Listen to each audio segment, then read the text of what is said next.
Londres, juin 1952.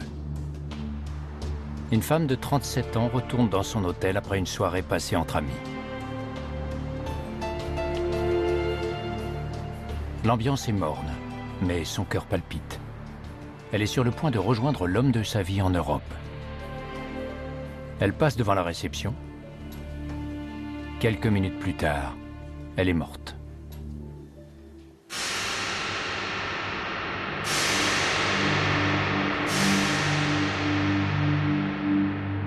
Elle a été assassinée à l'arme blanche.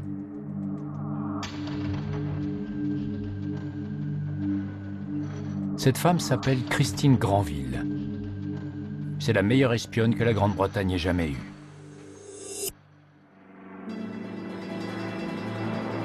Pendant 5 ans durant la Seconde Guerre mondiale, elle risquera régulièrement sa vie pour armer la résistance. Elle récoltera aussi des informations cruciales pour la victoire des Alliés.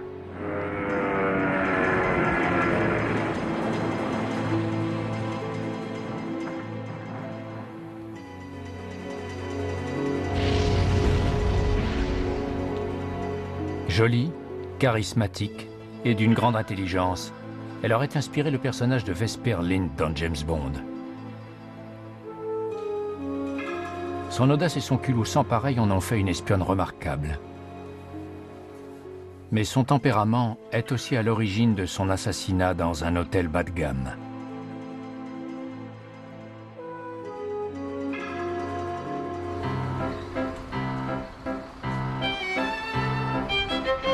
Le vieux centre de Varsovie donne un aperçu de ce que la vie pouvait être dans la Pologne des années 30.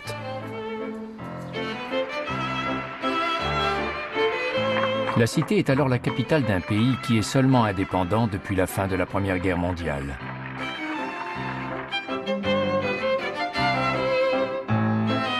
Varsovie devient rapidement une des villes les plus huppées d'Europe, avec ses ruelles pittoresques et ses maisons en gradin. On y vient pour se divertir et passer un bon moment.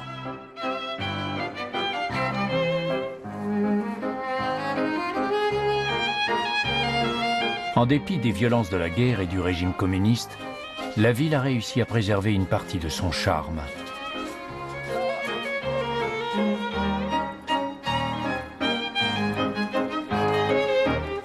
Mais en y regardant de plus près, on se rend compte que ce n'est pas tout à fait le cas. Toutes ces belles maisons sont des copies, même les statues.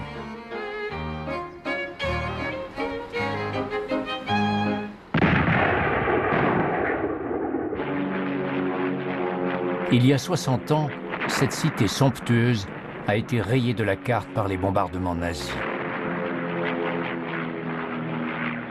La ville a été anéantie. Toutes les maisons, les églises et les boutiques ont été rasées. Depuis la guerre, tout a été reconstruit avec méticulosité à l'identique afin de restituer à la cité son aura d'antan.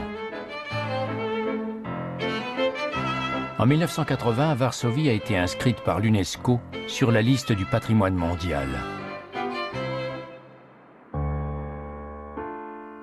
C'est un projet qui aurait plu à Christine Granville. Elle a fait preuve d'un talent remarquable pour réinventer sa vie. Christina Skarbek est née en 1915. Sa mère descendait d'une famille aisée, installée en Pologne depuis plusieurs siècles. Christina Skarbek était un personnage formidablement séduisant. Sa mère trouvait qu'elle était très difficile dans son enfance. Sa mère était juive. Ça n'a jamais été mis en avant, mais ça met en perspective les risques qu'elle a pris plus tard. La jeune fille admire son père et tente de suivre ses pas. Aristocrate polonais ayant perdu sa fortune et profondément amoureux de son pays, le comte Jerzy Skarbek apprend à sa fille à skier, à faire de l'escalade et à monter à cheval, des activités plutôt réservées aux hommes. Quand il meurt, Christina a 15 ans. Elle se promet de mener une vie dont il serait fier. L'occasion se présente 10 ans plus tard. Le 1er septembre 1939, Hitler envahit la Pologne. Son objectif, recréer l'Empire allemand.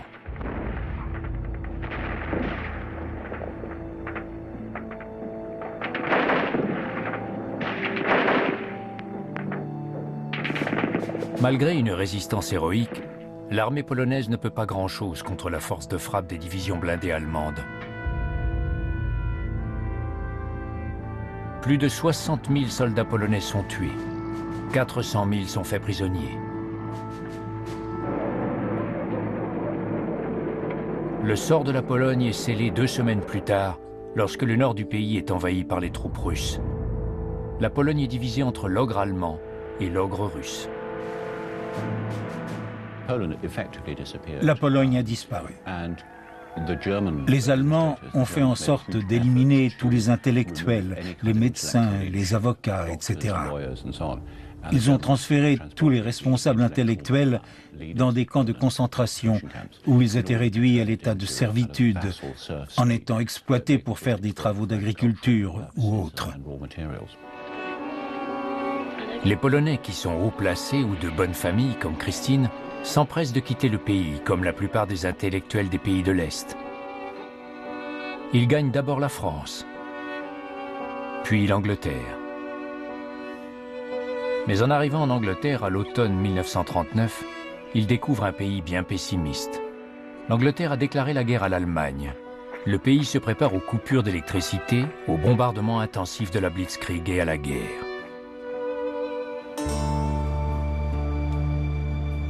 Christine s'habitue vite à l'obscurité qui règne dans les rues de Londres et surtout autour de Whitehall, où est installé le gouvernement britannique. On lui présente des responsables des services de renseignement britanniques avides de rencontrer des Polonais disposés à faire de l'espionnage en faveur de leur pays. Christine se laisse facilement convaincre. Les spécialistes estiment qu'elle a tout pour faire une espionne remarquable. Quand elle était jeune, elle adorait monter à cheval, skier et tout ça. Ce sont d'excellentes qualités pour être un agent. Elle était très courageuse. C'était aussi quelqu'un qui aimait prendre des risques. Elle possédait pas mal de qualités recherchées par les recruteurs des services secrets.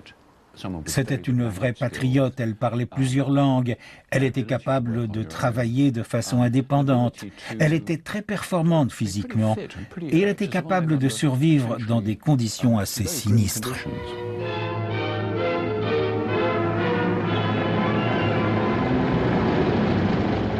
Le recrutement d'agents en 1939, alors que la Grande-Bretagne était plongée dans la guerre, se déroulait au petit bonheur la chance. L'espionnage n'est pas la priorité à cette époque où les regards sont rivés de l'autre côté de la Manche, dans l'attente de l'invasion allemande.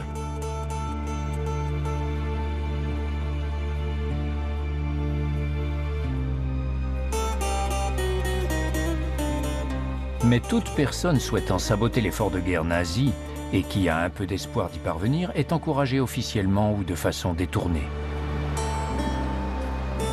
Christine persuade un haut fonctionnaire qu'elle sait ce qu'elle fait et elle reçoit un pseudonyme pour incarner une journaliste britannique. Rares sont ceux qui pensent qu'elle va réussir. Mais Christine est bien décidée à les surprendre.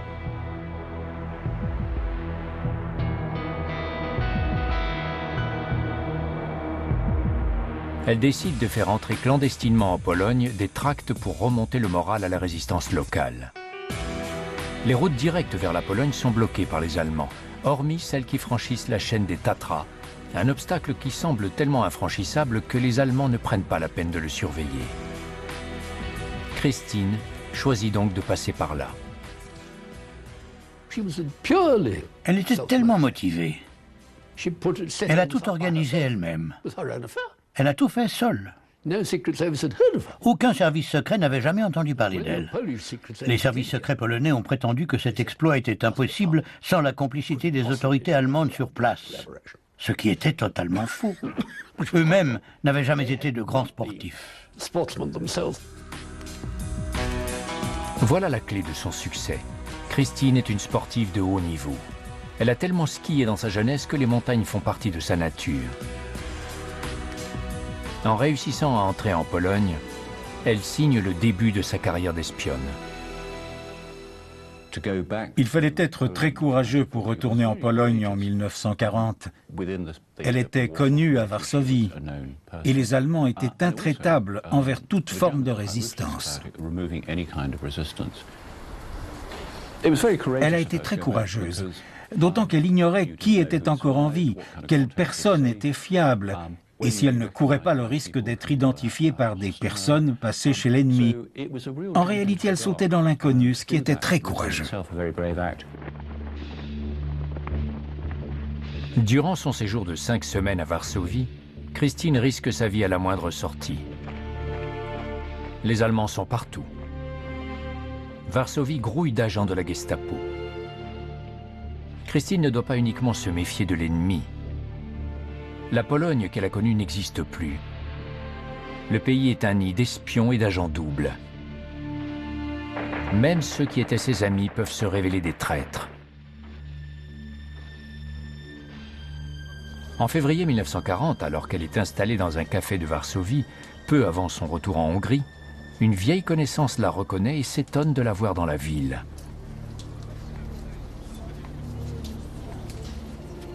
Christine ne perd pas son sang-froid et lui répond qu'elle se trompe, qu'elle ne l'a jamais vue. La femme s'en va. Christine n'a pas été formellement reconnue. Dans le cas contraire, les Allemands l'auraient torturée et tuée. Mais ces risques font partie du métier. Christine ne se contente pas de renseigner la résistance, elle transmet aussi des informations en Grande-Bretagne, surtout sur de nouvelles armes nazies fabriquées par des Polonais obligés de travailler dans des usines d'armement allemandes.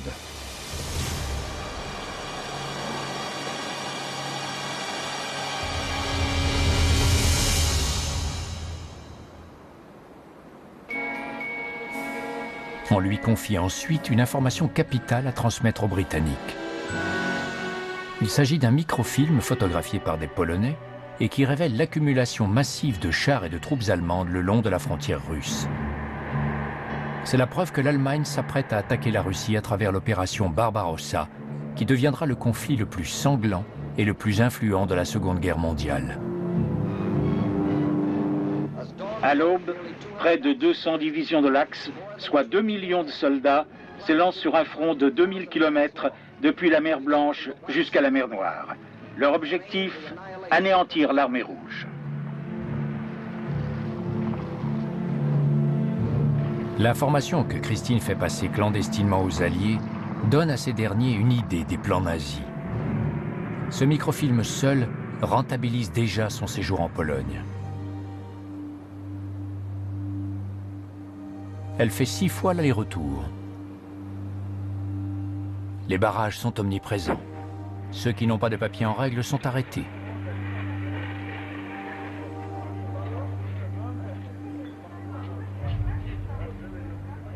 Six messagers sont capturés par les Allemands.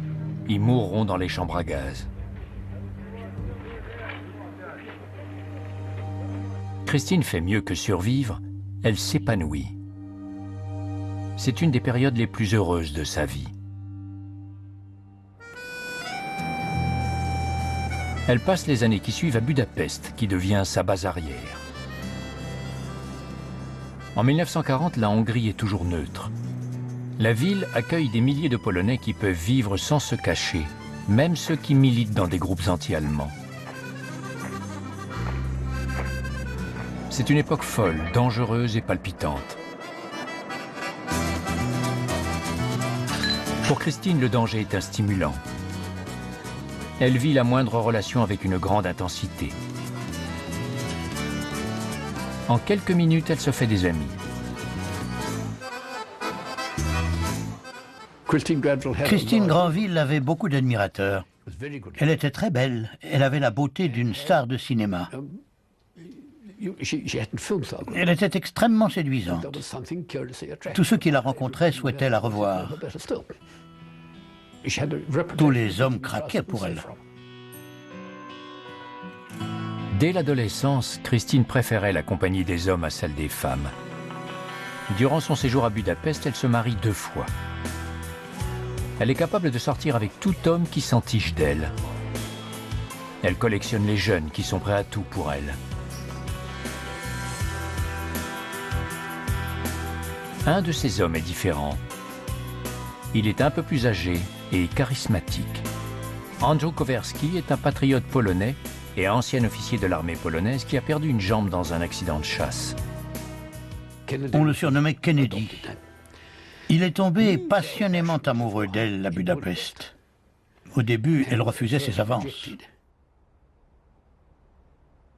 Peu à peu, elle se laisse séduire. Elle a découvert l'homme de sa vie. Ils sont devenus intimes et ils sont restés en couple. De 1942 au début de 1944. Comme il lui manque une jambe, Andrew est incapable d'entreprendre des périples en Pologne. Mais il met en place une filière d'évasion pour des réfugiés et des prisonniers de guerre. Christine permet ainsi à des dizaines d'officiers polonais de gagner l'Ouest, parmi lesquels bon nombre de pilotes dont les Alliés ont cruellement besoin. Elle s'est donnée pour mission de faire sortir des personnes de Pologne. Aucun service secret ne lui a assigné cette tâche, mais comme l'armée polonaise avait subi une sévère défaite et que beaucoup d'officiers se retrouvaient sur la touche, il fallait la reconstituer ailleurs. En bonne polonaise, elle estimait que c'était son devoir. La filière marche tellement bien que Christine et Andrew font partie des personnes les plus recherchées par les Allemands. Budapest est devenu aussi dangereux que Varsovie. Au fil de la guerre, l'Allemagne renforce sa mainmise sur l'Europe centrale, dont la Hongrie, alors que ce pays est neutre. La Gestapo fait pression sur les autorités hongroises pour l'obliger à sévir contre les dissidents. Christine est arrêtée 2 fois. La seconde fois, elle échappe à la déportation et à une mort certaine en feignant d'être malade et en convainquant un médecin hongrois d'affirmer qu'elle est mourante.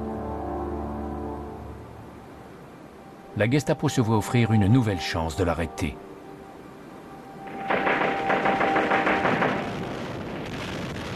À la fin de 1940, la Hongrie renonce à sa neutralité et lie son destin à celui des nazis.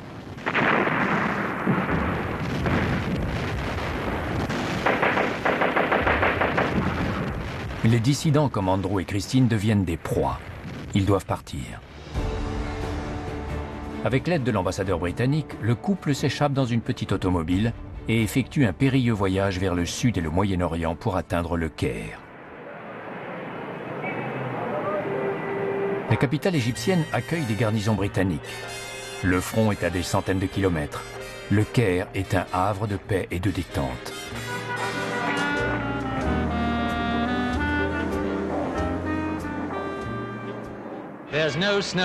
Il n'y a pas de neige, ni de pluie.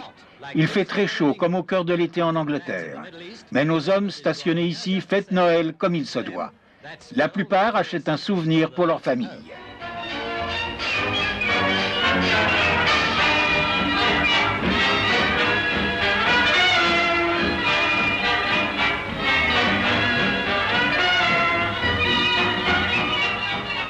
Après avoir dépensé leur solde, retour romantique à la caserne dans une voiture tirée par des chevaux. Certains craquent pour un article qui, en Angleterre, est aussi précieux que l'eau dans le désert, des bas en soie. Les bas sont un vrai cadeau après les privations subies en Pologne. Après quelques semaines passées en Égypte, Christine est impatiente de commencer une nouvelle mission pour les Britanniques. Elle espère retourner en Europe pour continuer son travail contre les nazis. Mais le succès qu'elle a connu en Pologne ne joue pas en sa faveur. Au Caire, Christine était considérée comme suspecte pour différentes raisons par les Polonais et les Britanniques, et on l'a mise sur la touche. Les Polonais se sont ralliés aux Polonais installés à Londres qui prétendaient qu'il était impossible que Christine ait pu faire sortir autant de gens de Pologne sans une certaine connivence avec les Allemands. Et ils ont mis en garde tous les services secrets qui souhaitaient travailler avec Christine. Au Caire, les responsables des services secrets britanniques qui ont rencontré Christine ne croient pas à ses ragots. Mais à cause de sa collaboration avec Andrew, les Allemands savent qui elle est. Il est donc trop risqué de la renvoyer en Europe centrale. On lui verse une maigre pension et elle est ignorée.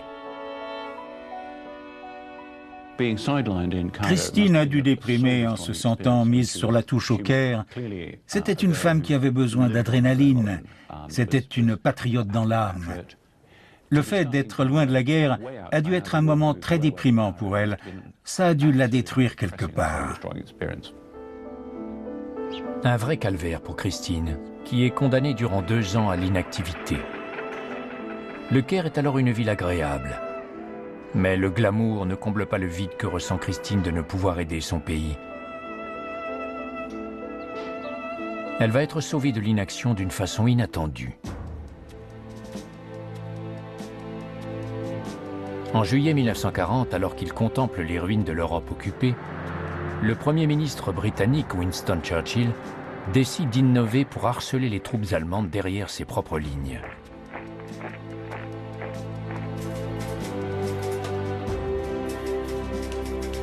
La Grande-Bretagne possède déjà différents services de renseignement.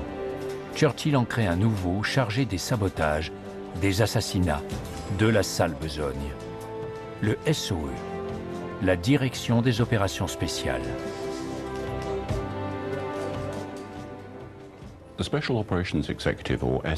Le SOE était un service clandestin créé au début de la Seconde Guerre mondiale par les Britanniques. Churchill a dit que sa mission consistait à mettre l'Europe en feu. Le SOE organisait les réseaux de résistance dans l'Europe occupée qui devaient saper le moral des troupes allemandes. Les agents du SOE lancent des raids sur des objectifs vulnérables, comme les voies de communication et d'autres installations cruciales pour les Allemands.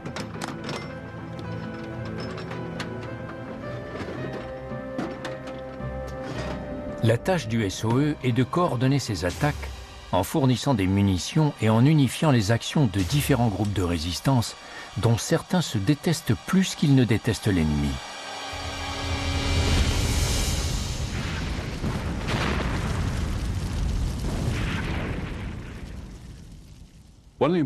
Pour Churchill et le gouvernement, il était essentiel que le SOE ne soit pas lié aux autres services d'espionnage. Il devait être totalement à part. Et le SOE engageait des agents aux talents multiples. Les enseignants, architectes, plombiers et autres futurs agents recrutés grâce au bouche à oreille doivent avant tout maîtriser la langue d'un des pays occupés en Europe. Ils apprennent les secrets du sabotage et de l'espionnage dans un lieu secret en Écosse.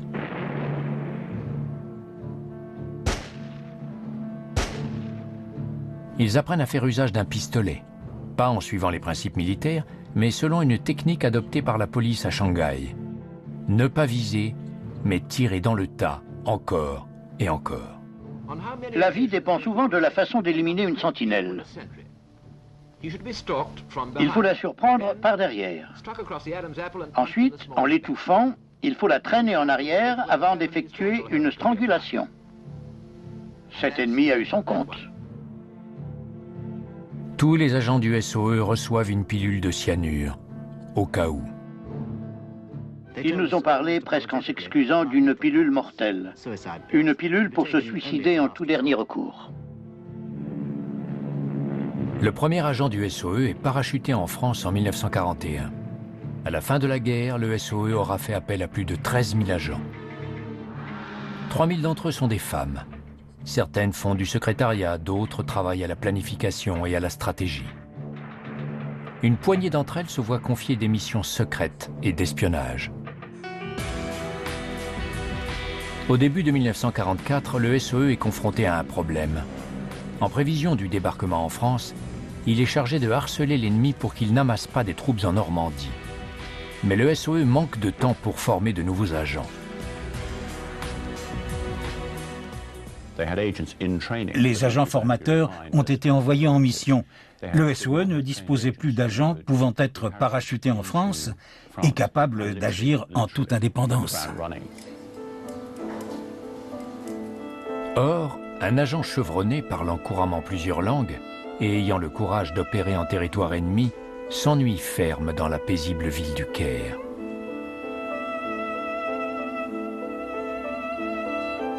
Au début de 1944, le SOE propose une mission à Christine Granville.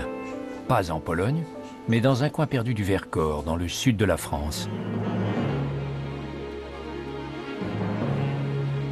C'est une région de moyenne montagne et au relief complexe. Elle est très difficile d'accès dans les années 40.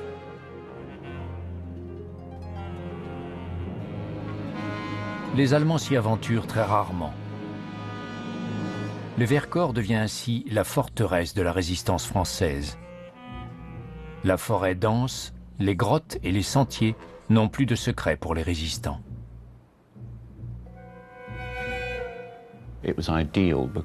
C'était une région idéale pour les résistants, car depuis les hauteurs, on pouvait voir venir les Allemands sur les petites routes sinueuses. Il était facile de les prendre en embuscade. Et sur les plateaux, il était facile de réceptionner le matériel parachuté par les avions. C'est dans le Vercors qu'est née la République libre. Plus on monte vers le nord, plus les Allemands opposent une farouche résistance. Mais les forces françaises de l'intérieur préparent une contre-offensive à grande échelle. Les habitants des campagnes et des bourgades forment des brigades de patrouille et des groupes armés.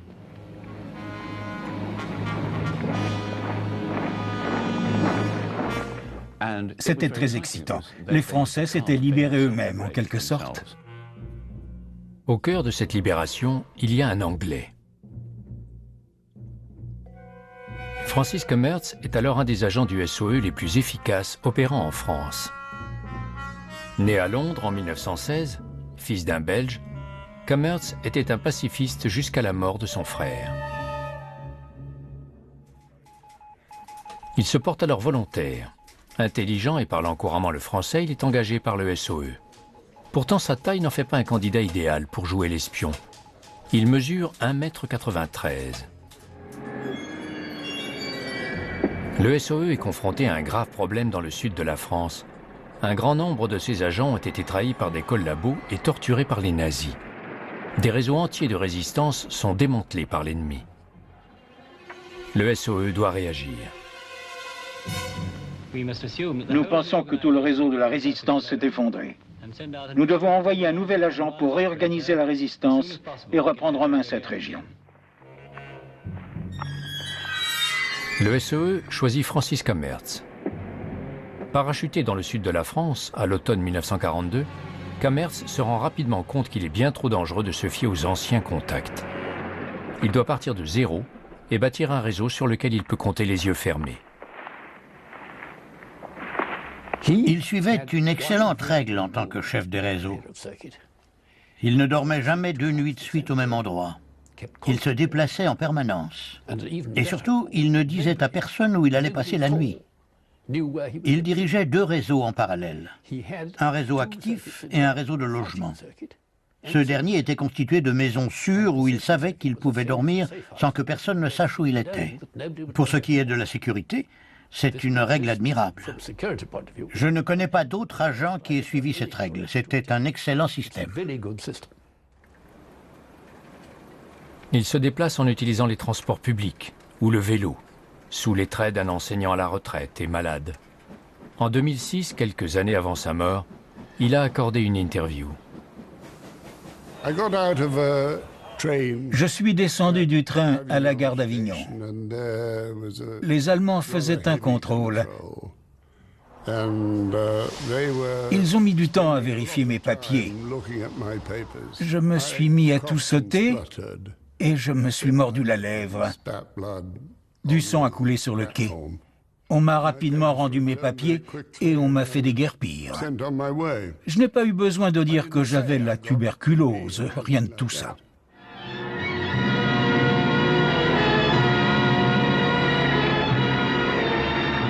Au début de 1944, il est un des agents du SOE ayant survécu le plus longtemps en France. Il a créé un réseau impliquant plusieurs milliers d'hommes et de femmes effectuant des missions de sabotage contre les Allemands. Mais il subit un sérieux revers avec l'arrestation de son assistante irlandaise par les nazis. Elle mourra plus tard dans une chambre à gaz. Commerz a besoin d'urgence d'une remplaçante. Le SOE a une candidate idéale. Good morning. Good morning. Morning, sir. Good morning. Why don't you two have met? Captain Brown and Miss Williams. How do you do? Won't you sit down? Christine prend l'identité de Pauline Armand, une femme de la noblesse qui a perdu toute sa fortune. Équipée d'un pistolet et d'une pilule de cyanure, elle est parachutée dans le Vercors.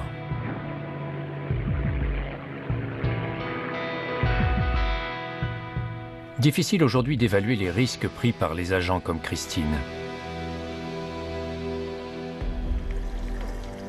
De 1941 à 1944, une centaine d'agents du SOE seront faits prisonniers et la plupart torturés. Une des méthodes consiste à les immerger dans une baignoire jusqu'au bord de la noyade. Heinrich Himmler, le chef suprême des SS, a déclaré que les espions britanniques ont seulement le droit de mourir après avoir été torturés et après avoir avoué tout ce qu'ils savent. Un espion du SOE capturé par les Allemands à l'époque souffre encore 50 ans après des tortures qu'il a subies. Il a survécu de justesse. La torture commençait par des coups au visage. Les coups pleuvaient. Leur objectif était de nous casser physiquement et moralement en même temps. Voilà le traitement que Christine risque de subir. Mais cela ne l'arrête pas du tout. C'est exactement l'agent dont Kamertz a besoin. Sa mission consiste à recruter des résistants et à maintenir leur morale. Christine l'aide énormément dans cette tâche. Elle rayonne un charme subtil. Elle crée rapidement un sentiment d'intimité qui donne l'impression qu'on la connaît depuis toujours. Par son courage, sa fiabilité et son goût du détail, Christine jouit de la confiance des groupes de résistance du sud de la France. Ses membres sont non seulement des alliés, mais des amis. Et son rôle ne se limite pas à offrir du soutien. Christina a découvert que certaines garnisons allemandes étaient formées d'anciens prisonniers de guerre capturés sur le front de l'Est. On les appelait les Légions de l'Est. Et ces hommes acceptaient de rejoindre l'armée allemande parce qu'ils savaient qu'ils avaient peu de chances de survivre dans un camp de prisonniers. Plusieurs personnes ont tenté de convaincre les soldats étrangers de l'armée allemande de changer de camp. Un ami du SAS a essayé de rallier à sa cause des Russes et des Géorgiens basés en Normandie. Mais il a échoué. Elle s'est dit que ça valait le coup de mettre ses soldats sous pression en leur disant de quitter l'armée allemande parce qu'elle était en train de perdre la guerre.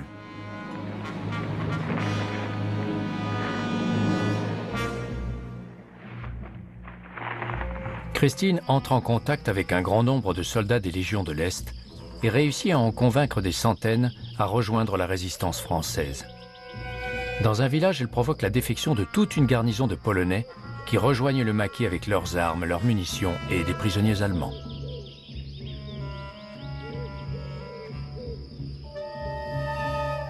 Christine convainc aussi des Serbes, des Tchèques, des Russes et des Italiens. La jeune femme parvient à recruter quantité d'unités italiennes qui se battent désormais contre leurs anciens alliés allemands. Elle franchit à de nombreuses reprises la frontière italienne, toujours tranquillement mais résolument.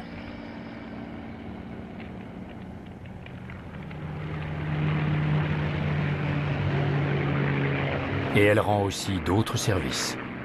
Grâce à ses contacts au SOE, elle parvient régulièrement à faire livrer au maquis les armes légères dont il a besoin pour harceler sans relâche les Allemands.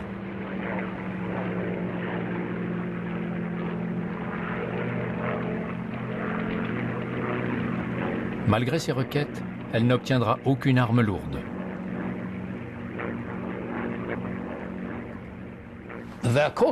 La résistance du Vercors réclamait des armes lourdes, mais le SOE refusait pour une raison logique. Ce n'est pas compliqué d'utiliser une arme lourde. On a parachuté un canon pour le SAS, ça ne posait aucun problème. Le seul problème, ce sont les munitions. On pouvait parachuter une dizaine d'obus avec le canon, mais pas plus. En revanche, pour mener une guerre d'artillerie, il faut avoir des obus par centaines. Or, il est impossible de livrer autant d'obus par parachute. Le SOE et le OSS avaient donc une règle, ne rien livrer de plus lourd qu'un bazooka. C'était une règle stricte mais indispensable. Mais les résistants n'ont jamais compris ça. En effet, et le maquis réclame en permanence des armes lourdes. Christine supplie Londres de lui en envoyer, en vain, et l'absence d'armes lourdes va se révéler fatale.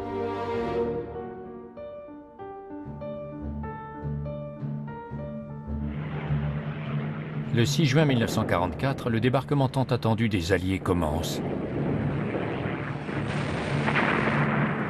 200 000 soldats s'élancent sur les plages de Normandie. Les groupes de résistance de toute la France doivent attaquer directement les Allemands afin de les empêcher de rejoindre la Normandie. Paris a été conquis. À Paris, la tactique fonctionne à merveille. La résistance parvient à s'emparer de chars et de canons lourds des Allemands, dont la plupart songent surtout à fuir.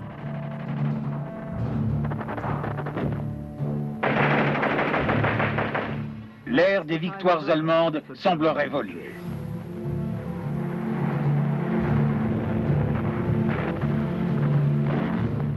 La bataille est bientôt finie. La liberté est à portée de main. Mais loin de la Normandie et de la capitale, les Allemands ne se rendent pas. Dans le Vercors, ils décident même de se venger. Dans le village de Vassieux, un cimetière est dédié à la résistance.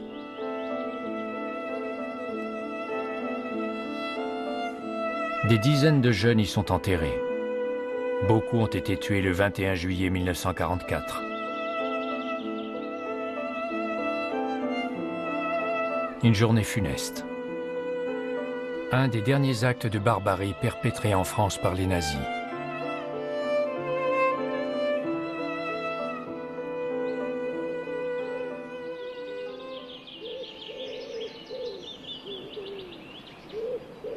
À l'époque, suite au débarquement de Normandie, le maire de Vassieux déclare son village capitale de la République du Vercors.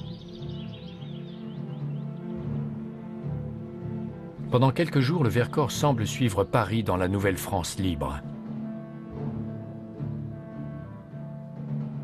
Les nazis décident de faire un exemple en lançant la bataille du Vercors. Ce n'est pas une bataille, c'est un massacre.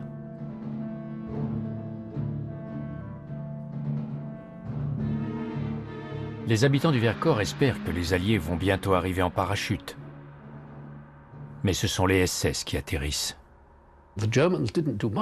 Au début, les Allemands n'ont pas fait trop attention. Mais en juillet, ils ont fait venir plusieurs milliers de soldats, ainsi qu'un escadron de SS spécialisé dans les massacres. Et ils ont remis de l'ordre dans le Vercors, en violant la plupart des femmes et en tuant la plupart des hommes, y compris les blessés.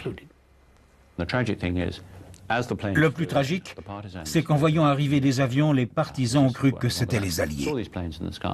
Des premiers parachutes ont commencé à se déployer dans le ciel et des planeurs se sont posés. Mais ce n'étaient pas des soldats alliés, mais des para-allemands, des planeurs allemands. Les résistants ont été pris complètement au dépourvu. Et les Allemands ont commis des atrocités. La bataille du Vercors a donné lieu à des actes d'une barbarie inouïe. Les SS découvrent aussi l'hôpital secret de la résistance, dans une grotte au fin fond d'une forêt. Les infirmières, les médecins et les patients qui savent marcher sont déportés dans des camps de concentration. Tous les autres sont assassinés.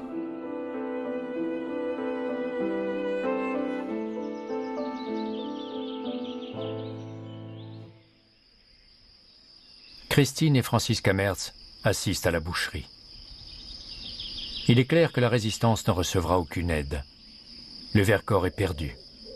Christine Granville et Francis Kamertz sont invités à quitter la région pour faire une mission ailleurs.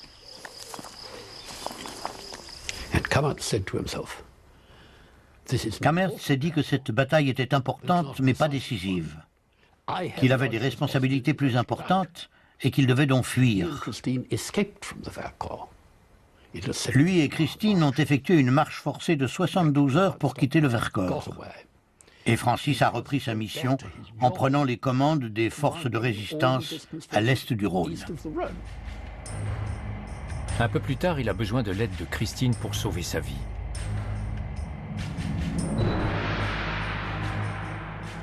Pendant 2 ans, Cammerce a effectué des milliers de kilomètres en France sans être inquiété.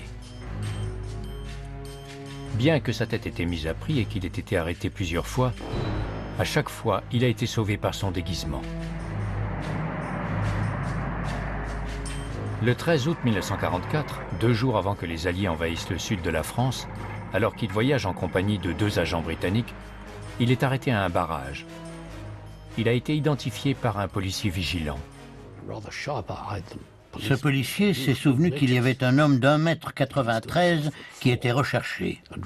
Et en constatant que Cammerce était plutôt grand, il lui a dit de descendre et il l'a conduit en prison. Les 3 hommes sont détenus dans une petite ville. Ils savent qu'ils seront torturés avant d'être tués. Mais la nouvelle de leur arrestation parvient aux oreilles de Christine, qui décide d'agir le plus rapidement possible. Elle conçoit un plan au péril de sa vie. Elle découvre l'endroit où la Gestapo détient Cammerce. Elle va voir un officier allemand et lui avoue qu'elle est une espionne britannique. Elle ajoute qu'elle est la nièce du général Montgomery. Elle les prévient que s'ils ne relâchent pas Cammerce et ses 2 agents, ils seront lynchés dès l'arrivée des Alliés. L'officier allemand lui a répondu qu'il voulait 3 millions de francs et la garantie de ne pas être poursuivi. Elle a dit d'accord, ils se sont serrés la main. Elle a envoyé un message à Londres et le lendemain, elle est retournée avec les 3 millions de francs qui avaient été parachutés la veille sans qu'on lui pose de questions. Voilà le caractère de cette femme. Elle avait un culot incroyable. Et ça marche. Les 3 prisonniers sont libérés. Elle a sauvé Cammerce d'une exécution planifiée pour le lendemain. Cammerce sera reconnaissant toute sa vie envers Christine. Cet acte de bravoure résume à lui seul le rôle de Christine durant la guerre. Une femme qui alliait le courage et l'audace à la limite de l'imprudence.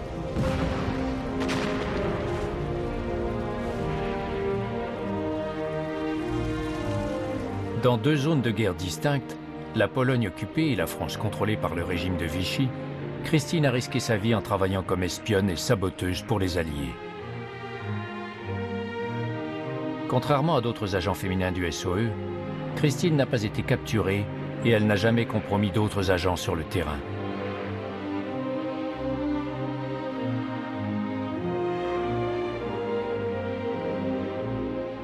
Pour la bravoure dont elle a fait preuve durant 5 ans, elle reçoit la Croix de Georges et la Croix de guerre.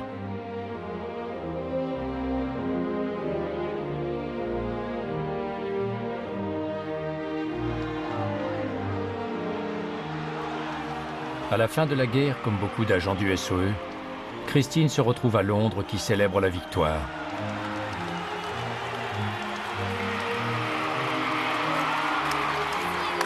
Mais la fête ne dure pas longtemps car le pays a été ravagé par les bombardements.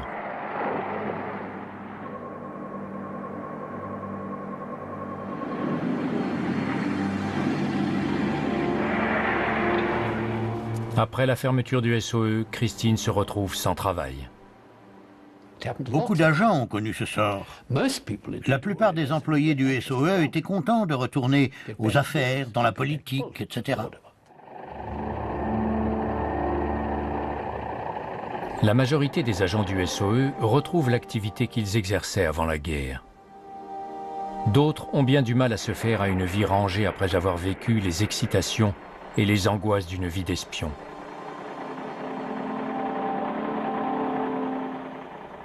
La vie civile les ennuyait.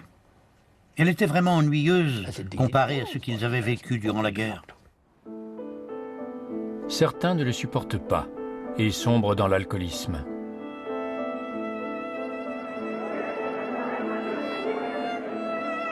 Christine ne se réfugie pas dans le whisky, mais elle éprouve bien du mal à s'adapter à la vie civile dans un pays étranger. et elle ne peut pas retourner en Pologne qui est dirigée par les communistes.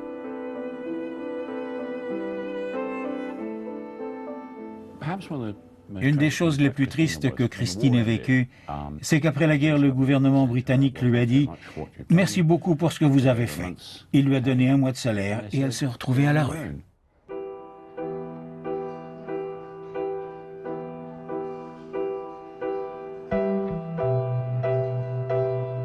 Durant quelques années, Christine essaie de se faire à la vie normale, mais sans succès. Elle travaille chez Harrods. Ensuite, elle est serveuse. Elle sera aussi hôtesse à bord d'un paquebot. En 1952, elle a l'impression de renaître. Elle a retrouvé la trace de son ancien amoureux, Andrew Kowerski. Mais le destin la prive de ce bonheur. Elle a toujours eu le don d'attirer des hommes désespérés et dans le besoin. L'un d'eux est un steward rencontré à bord d'un paquebot et qu'elle a pris en pitié. Christine a eu le don de protéger sa vie durant la guerre. Cette fois, la chance la fuit. Le jeune homme n'est pas seulement dans le besoin, il est maladivement jaloux. Il veut Christine pour lui tout seul. Christine lui annonce qu'il part rejoindre Andrew en Belgique. Le jeune homme souhaite la voir, elle refuse. Il l'attend à l'hôtel. S'il ne peut l'avoir pour lui, personne ne l'aura. Christine meurt sur le coup. Elle a 37 ans.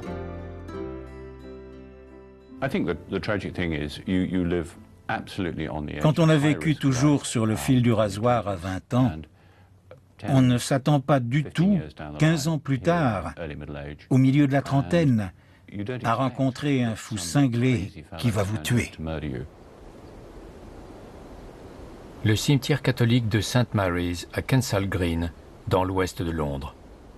Aujourd'hui, la modeste tombe de Christine est entourée de mauvaises herbes et oubliée. En 1952, 200 personnes ont assisté à son enterrement, dont des représentants des gouvernements britanniques, français et polonais. Il y avait aussi les 2 hommes qui ont compté le plus dans sa vie. Francis Kammerz, dont elle a sauvé la vie, et Andrew Kowerski, le seul homme qu'elle ait vraiment aimé. Andrew ne se remettra jamais de la perte de Christine. Après sa mort, ses cendres seront placées dans la tombe de Christine.